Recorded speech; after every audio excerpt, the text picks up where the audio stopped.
Le jeûne qui ébranle l'enfer et ouvre les portes du ciel. Et si la victoire que tu attends ne dépendait pas d'une prière plus forte, mais d'une consécration plus profonde? Il existe un lieu spirituel où les forteresses tombent, où les chaînes se brisent, où les ténèbres reculent devant la lumière de Dieu. Ce lieu n'est pas réservé à une élite spirituelle. Il est accessible à tous ceux qui choisissent de rechercher Dieu avec un cœur sincère. Ce lieu s'appelle le jeûne. Le jeûne n'est pas une simple abstinence de nourriture. Ce n'est ni une pratique religieuse destinée à impressionner les hommes, ni un sacrifice destiné à contraindre Dieu à agir selon nos désirs. Le véritable jeûne est une réponse d'amour à l'appel du Seigneur. C'est un acte d'humilité, de consécration et d'abandon qui rapproche le croyant du cœur de Dieu. La parole nous enseigne que certaines victoires spirituelles exigent un engagement plus profond. Jésus déclara, « Cette sorte de démon ne sort que par la prière et par le jeûne. » Matthieu 17 verset 21. Ces paroles révèlent une vérité essentielle. Certaines résistances spirituelles ne cèdent pas simplement devant des paroles prononcées avec émotion. Elles nécessitent une vie entièrement soumise à Dieu. Le jeûne ne donne pas davantage de puissance à Dieu, il transforme celui qui jeûne afin qu'il marche pleinement dans l'autorité que Christ lui a déjà donnée. Regardons l'exemple parfait de notre Seigneur Jésus-Christ. Avant de commencer son ministère public, Jésus fut conduit par l'Esprit dans le désert. Pendant 40 jours, il jeûna et chercha la communion avec son Père. Lorsqu'au terme de cette période Satan vint le tenter, Jésus ne répondit ni par des miracles ni par une démonstration de force humaine. Il répondit uniquement par la parole de Dieu. À chaque attaque, il déclara, « Il est écrit ». Matthieu 4 nous montre que la victoire naît toujours d'une communion profonde avec Dieu. Le désert ne fut pas un lieu de faiblesse pour Jésus, mais un lieu de préparation. Ce que Satan croyait être un moment de vulnérabilité devint le théâtre de sa défaite. Le jeûne prépare le croyant à résister à la tentation, à discerner la volonté de Dieu et à marcher dans l'obéissance. L'histoire de Daniel nous révèle une autre dimension du jeûne. Animé du désir de comprendre les desseins de Dieu, Daniel consacra 21 jours à rechercher le Seigneur avec humilité. Il renonça aux mets délicats, au vin et à tout ce qui pouvait détourner son attention de la présence divine. Lorsque l'ange lui apparut, il lui déclara. Dès le premier jour où tu as eu à cœur de comprendre et de t'humilier devant ton Dieu, tes paroles ont été entendues. Daniel dit verset 212. La réponse de Dieu n'avait jamais été refusée, elle rencontrait une opposition dans le monde spirituel. Pourtant, Daniel ne renonça pas. Il persévéra jusqu'à ce que la percée arrive. Quel enseignement pour nous! Le jeûne ne force pas Dieu à répondre. Il nous apprend à persévérer jusqu'à l'accomplissement de sa volonté. Il développe la patience, fortifie la foi et nous garde attachés aux promesses divines. Le véritable combat spirituel ne consiste pas seulement à parler contre les ténèbres. Il consiste avant tout à demeurer dans la présence de Dieu. Le jeûne est précisément cette discipline qui apprend aux croyants à dépendre davantage de Dieu que de ses propres ressources. Lorsque nous renonçons volontairement aux besoins naturels de notre chair pour rechercher la face du Seigneur, nous proclamons que sa présence vaut plus que toute satisfaction terrestre. Comme l'écrit Jésus. L'homme ne vivra pas de pain seulement, mais de toute parole qui sort de la bouche de Dieu. Matthieu 4 verset 24. Voilà pourquoi le jeûne transforme profondément notre vie intérieure. Il affaiblit les désirs de la chair et fortifie l'homme spirituel. Il affine notre discernement. Il restaure notre sensibilité à la voix du Saint-Esprit. Il renouvelle notre intelligence. Il produit une dépendance plus profonde envers Dieu. Le prophète Ésaïe décrit le jeûne qui plaît au Seigneur. Voici le jeûne auquel je prends plaisir, détache les chaînes de la méchanceté, dénoue les liens de la servitude, renvoie libre les opprimés, partage ton pain avec celui qui a faim. Alors ta lumière poindra comme l'aurore, ta guérison germera promptement, ta justice marchera devant toi, et la gloire de l'Éternel t'accompagnera. Ésaïe 58, versets 6 à 8. Dieu ne recherche pas un cœur qui se prive seulement de nourriture. Il recherche un cœur transformé. Un cœur rempli d'amour. Un cœur qui pardonne. Un cœur qui pratique la justice. Un cœur entièrement consacré à lui. L'exemple d'Esther illustre magnifiquement cette vérité. Face à un décret de mort visant tout son peuple, elle comprit que la solution ne résidait ni dans la stratégie humaine ni dans le pouvoir politique. Elle demanda à tout le peuple de jeûner avec elle pendant 3 jours. Ce temps de consécration prépara son cœur à entrer courageusement devant le roi. Dieu renversa alors la situation. Et la condamnation fut changée en délivrance. Le deuil devint une célébration. L'espérance triompha de la peur. Le jeûne ouvrit la voie à une intervention divine que personne n'aurait pu imaginer. David nous enseigne encore une autre dimension. Lorsque son enfant fut gravement malade, il jeûna avec intensité. Malgré cela, l'enfant mourut. Pourtant David se leva, adora Dieu et poursuivit sa marche. Pourquoi? Parce que le jeûne n'avait pas seulement cherché à changer les circonstances. Il avait changé le cœur de David. Le véritable miracle du jeûne n'est pas toujours la disparition immédiate de l'épreuve. C'est la transformation intérieure qui nous permet de faire confiance à Dieu même lorsque nous ne comprenons pas tout. Comme l'écrit l'apôtre Paul. Nous savons du reste que toute chose concourt au bien de ceux qui aiment Dieu. Romains 8 verset 28. La Bible présente plusieurs formes de jeûne. Moïse jeûna 40 jours sur la montagne alors qu'il recevait les paroles de l'Alliance. Daniel pratiqua un jeûne partiel afin de rechercher la révélation divine. Les habitants de Ninive jeûnèrent dans la repentance et Dieu suspendit son jugement. L'église d'Antioche jeûnait lorsqu'elle reçut la direction du Saint-Esprit pour envoyer Paul et Barnabas en mission. Acte 13 versets 2 à 3 nous rappelle que les grandes orientations spirituelles naissent souvent dans une atmosphère de prière et de jeûne. Cependant, la question essentielle demeure. Pourquoi jeûnes-tu? Le jeûne ne doit jamais devenir une tradition vide. Il doit être porté par un objectif spirituel clair. Cherches-tu une communion plus profonde avec Dieu? Aspires-tu à une restauration intérieure? As-tu besoin de sagesse pour une décision importante? Intercèdes-tu pour un proche éloigné du Seigneur? Désires-tu voir une œuvre nouvelle du Saint-Esprit dans ta vie? Alors approche-toi de Dieu avec foi. Cherche-le de tout ton cœur.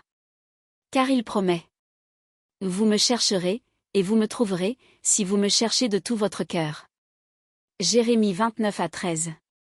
Le jeûne n'est jamais une démonstration de force personnelle. Il est l'expression d'une dépendance totale envers Dieu. Il nous rappelle que notre véritable nourriture est la présence du Seigneur. Il fortifie notre foi. Il purifie nos motivations. Il renouvelle notre espérance.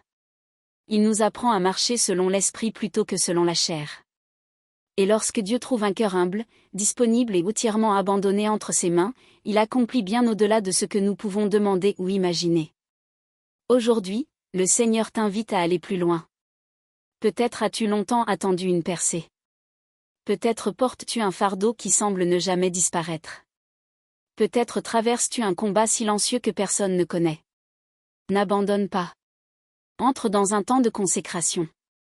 Recherche Dieu avec sincérité. Approche-toi de lui avec un cœur pur. Car sa parole demeure certaine. Approchez-vous de Dieu, et il s'approchera de vous.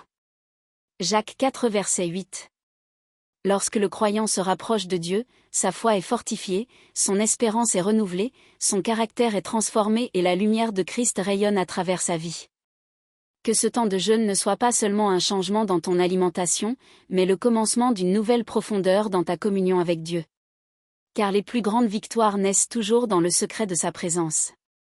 Alors, laisse-moi te poser une question qui mérite toute ton attention. En quoi places-tu aujourd'hui ton espérance?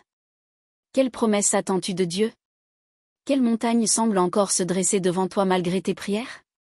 Peut-être traverses-tu une saison où rien ne paraît changer. Peut-être cries-tu vers le Seigneur depuis longtemps sans voir encore l'accomplissement de ce que ton cœur espère. N'abandonne pas.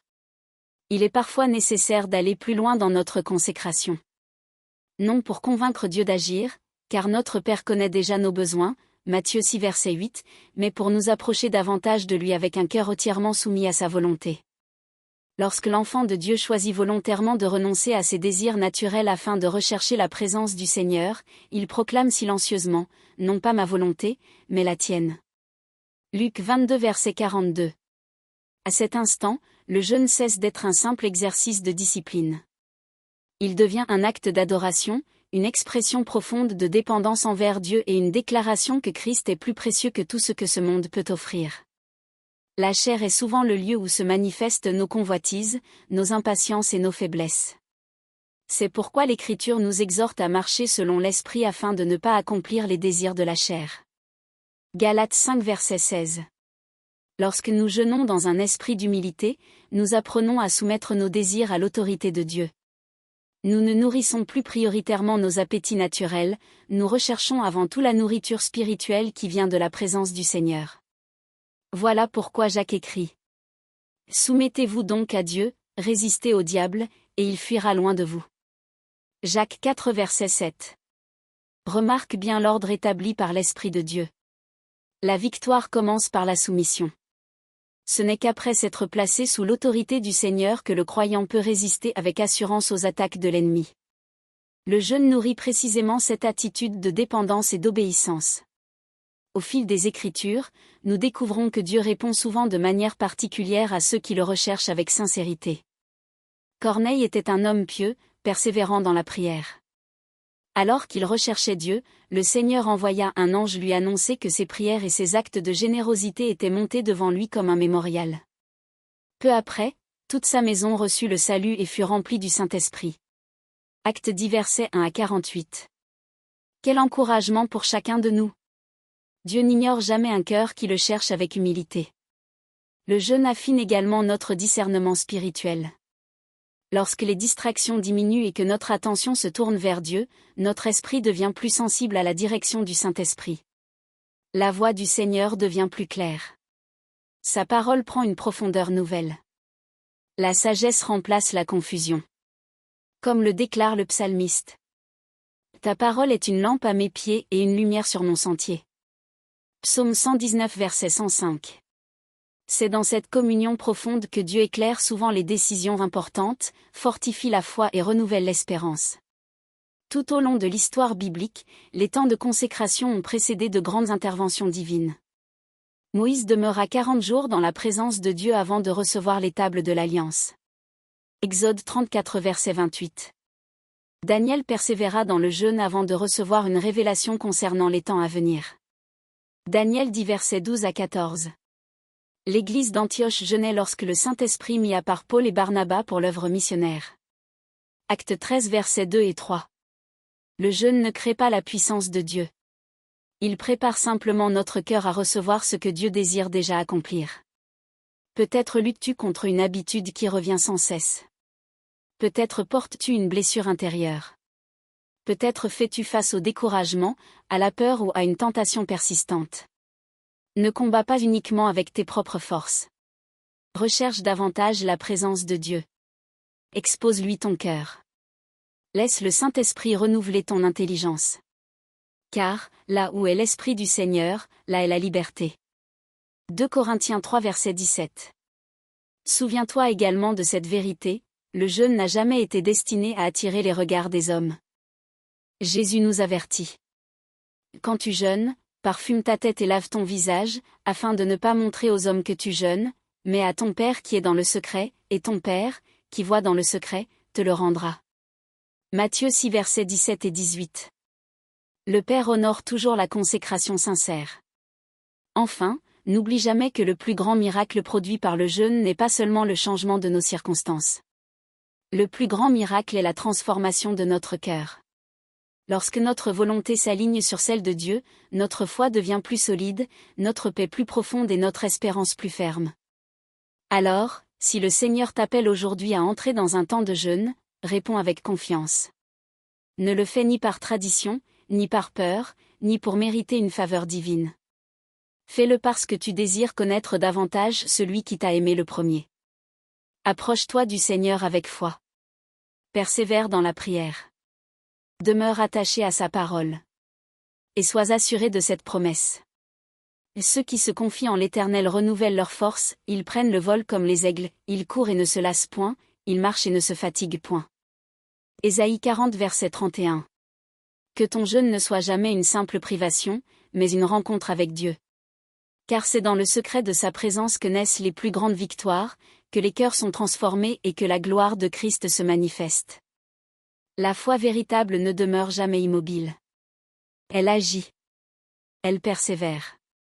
Elle refuse de céder devant les obstacles, parce qu'elle sait que rien n'est impossible à Dieu. L'Évangile selon Marc nous rapporte une scène bouleversante. Un homme paralysé désirait ardemment rencontrer Jésus, mais la foule empêchait tout accès à la maison où le maître enseignait. Ses amis ne se laissèrent pas arrêter par les difficultés. Ils montèrent sur le toit, l'ouvrirent et descendirent le paralytique aux pieds du Sauveur. La parole déclare, Jésus, voyant leur foi, dit au paralytique, « Mon enfant, tes péchés sont pardonnés. » Marc 2 verset 5. Remarque cette expression extraordinaire, Jésus vit leur foi. La foi possède une expression visible. Elle pousse à agir malgré les obstacles. Elle refuse de se résigner lorsque Dieu a promis d'intervenir. C'est cette foi persévérante qui accompagne un véritable temps de jeûne. Le croyant qui jeûne ne se contente pas d'attendre passivement un miracle. Il s'approche de Dieu avec confiance, sachant que le Seigneur récompense ceux qui le cherchent avec persévérance. Hébreux 11 verset 6. Cependant, la foi biblique ne consiste pas à croire que Dieu accomplira nécessairement tout ce que nous désirons. Elle consiste avant tout à croire qu'il accomplira parfaitement sa volonté, en son temps et selon sa sagesse. Jacques nous rappelle avec force. La foi, si elle n'a pas les œuvres, est morte en elle-même. Jacques 2 verset 17. Le jeûne devient alors une œuvre d'obéissance, non pour mériter la grâce de Dieu, mais pour lui offrir un cœur entièrement disponible. L'histoire de la veuve de Sarepta en est une magnifique illustration. Alors que la famine ravageait le pays, cette femme ne possédait plus qu'une poignée de farine et un peu d'huile. Pourtant, lorsqu'elle obéit à la parole que Dieu lui adressa par le prophète Élie, elle découvrit la fidélité du Seigneur. La farine qui était dans le pot ne manqua point, et l'huile qui était dans la cruche ne diminua point, selon la parole que l'Éternel avait prononcée par Élie. Premier livre des Rois 17 versets 14 à 16. Ce récit ne nous enseigne pas que Dieu enrichit automatiquement tous ceux qui donnent. Il révèle surtout qu'il demeure fidèle envers ceux qui lui font confiance, même lorsque les circonstances semblent désespérées. Le jeûne produit également une œuvre profonde dans notre foi. Il nous détache progressivement de nos sécurités humaines pour nous apprendre à dépendre davantage du Seigneur. Lorsque Pierre marcha sur les eaux, il ne s'appuyait pas sur ses capacités, mais sur la parole de Jésus qui lui avait dit « Viens ». Matthieu 14 verset 29. Tant que ses yeux demeurèrent fixés sur le Seigneur, il marcha au-dessus des flots. Mais lorsqu'il regarda la violence du vent, la peur prit la place de la confiance, et il commença à s'enfoncer. Il en est souvent ainsi dans notre vie spirituelle. Le jeûne recentre notre regard. Il nous rappelle que notre sécurité ne repose ni sur nos émotions, ni sur nos circonstances, mais sur la fidélité inébranlable de Dieu. Peut-être traverses-tu aujourd'hui une vallée. Peut-être attends-tu une réponse qui tarde. Continue de t'appuyer sur les promesses du Seigneur. Car, le juste vivra par la foi. Romains 1 verset 17. Toutefois, il est indispensable d'aborder le jeûne avec une compréhension juste. Le jeûne n'est jamais un moyen de contraindre Dieu. Il n'est pas une monnaie d'échange. Il n'est pas davantage une preuve de supériorité spirituelle. Le véritable jeûne est une démarche d'humilité. Il dispose notre cœur à écouter Dieu, à recevoir sa correction et à marcher dans l'obéissance. Jésus dénonça le comportement des pharisiens qui cherchaient l'admiration des hommes lorsqu'ils jeûnaient. Il enseigna. Quand tu jeûnes, parfume ta tête et lave ton visage, afin de ne pas montrer aux hommes que tu jeûnes, mais à ton Père qui est dans le secret, et ton Père, qui voit dans le secret, te le rendra. Matthieu 6 versets 17 et 18. Le lieu secret demeure le lieu où Dieu façonne les cœurs. Si le Seigneur met à ton cœur de jeûner, commence dans la prière. Demande-lui de te conduire avec sagesse. Tous ne sont pas appelés à pratiquer le même type de jeûne, ni pendant la même durée. Certains observeront un jeûne partiel, à l'image de Daniel. Daniel 10 verset 3. D'autres consacreront simplement un repas quotidien à la prière. L'essentiel n'est pas la durée du jeûne, mais la sincérité du cœur qui l'accompagne. Avant même de préparer ton corps, prépare ton âme. Confesse tes péchés. Pardonne à ceux qui t'ont offensé. Réconcilie-toi lorsque cela est possible. car l'Écriture nous invite à nous approcher de Dieu avec un cœur sincère. Hébreux 10 verset 22. Pendant ton temps de jeûne, nourris-toi abondamment de la parole. Remplace les distractions par la méditation des Écritures. Transforme chaque sensation de faim en une invitation à rechercher davantage la présence du Seigneur. Comme le déclarait Jérémie. Tes paroles se sont trouvées devant moi, et je les ai dévorées, tes paroles ont fait la joie et l'allégresse de mon cœur. Jérémie 15 verset 16. Prends également soin de ton corps avec sagesse. Si ton état de santé l'exige, adapte ton jeûne et demande conseil à un professionnel de santé si nécessaire. Le jeûne biblique est un acte d'adoration, non une mise en danger de sa santé. Lorsque vient le moment de terminer ton jeûne, fais-le progressivement.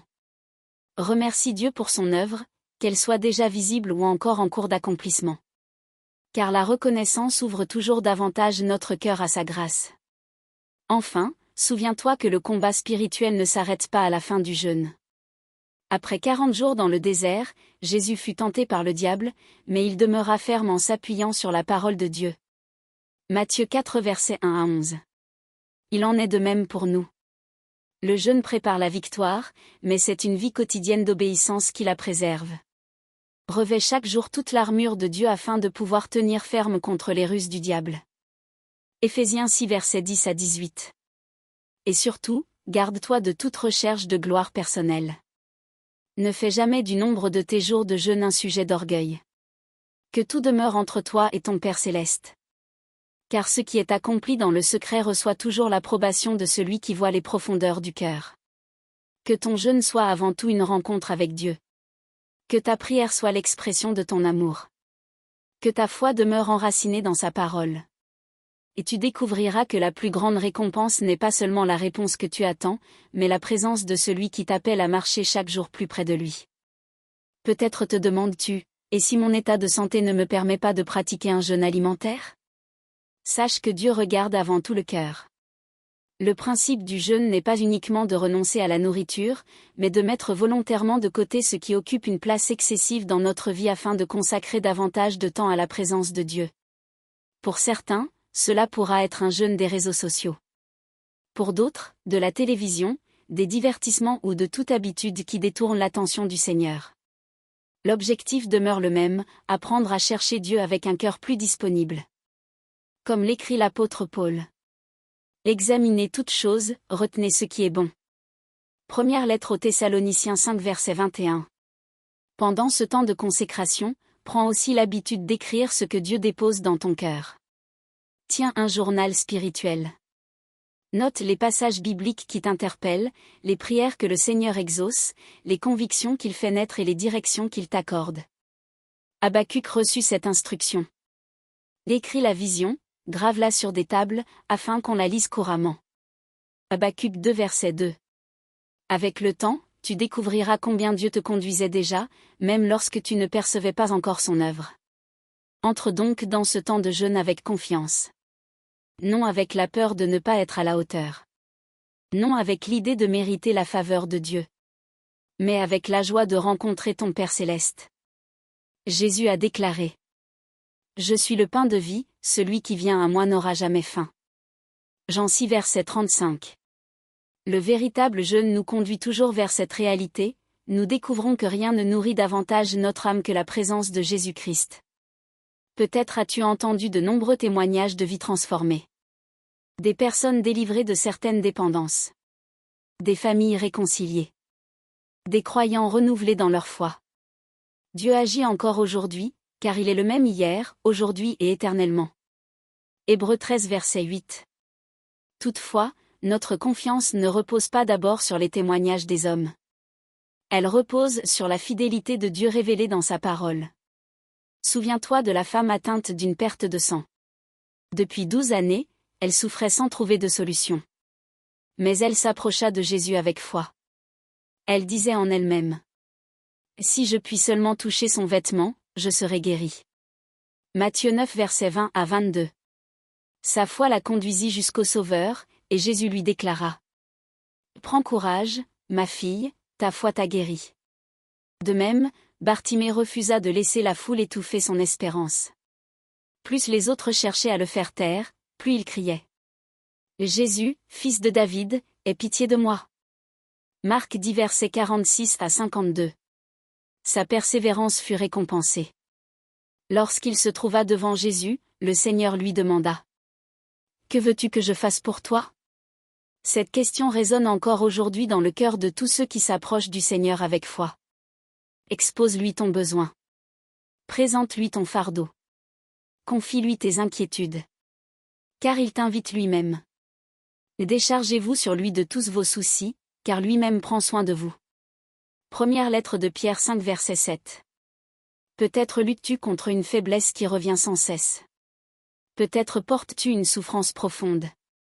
Peut-être attends-tu depuis longtemps une intervention de Dieu. Ne cesse pas de prier. Ne cesse pas de croire. Ne cesse pas de chercher sa face. Le Seigneur promet. Vous me chercherez et vous me trouverez, si vous me cherchez de tout votre cœur. Jérémie 29 verset 13. Si tu débutes dans le jeûne, ne cherche pas à accomplir des choses extraordinaires. Commence avec simplicité. Consacre un repas au Seigneur. Éteins ce qui te distrait. Ouvre ta Bible. Prie. Adore. Écoute. Dieu ne mesure pas notre consécration au nombre d'heures passées sans manger. Il regarde un cœur sincère qui désire lui appartenir pleinement. Le psalmiste déclare.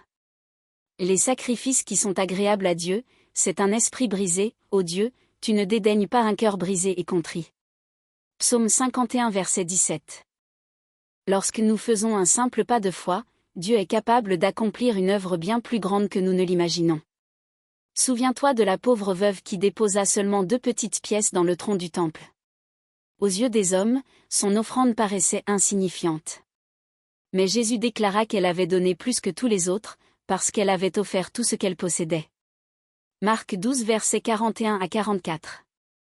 Dieu regarde toujours le cœur avant l'apparence. C'est pourquoi tu n'as pas besoin d'être un géant spirituel pour commencer. Tu as simplement besoin d'un cœur humble qui dit. Et Seigneur, me voici. Conduis-moi selon ta volonté. Alors relève ce défi. Entre dans un temps de consécration. Recherche Dieu comme jamais auparavant. Nourris ton âme de sa parole. Laisse le Saint-Esprit transformer tes pensées, renouveler ta foi et fortifier ton espérance. Et quelle que soit la manière dont le Seigneur choisira d'agir, sois assuré d'une chose. Personne ne cherche sincèrement Dieu sans être transformé par sa présence. Car le Seigneur lui-même promet. Approchez-vous de Dieu, et il s'approchera de vous. Jacques 4 verset 8. Que ce temps de jeûne soit le commencement d'une marche plus profonde avec Christ. Que ta foi grandisse. Que ton amour pour Dieu soit renouvelé. Que ton espérance soit affermie. Et que toute la gloire revienne à celui qui accomplit infiniment au-delà de tout ce que nous demandons ou pensons, selon la puissance qui agit en nous. Éphésiens 3 versets 20 et 21. Amen.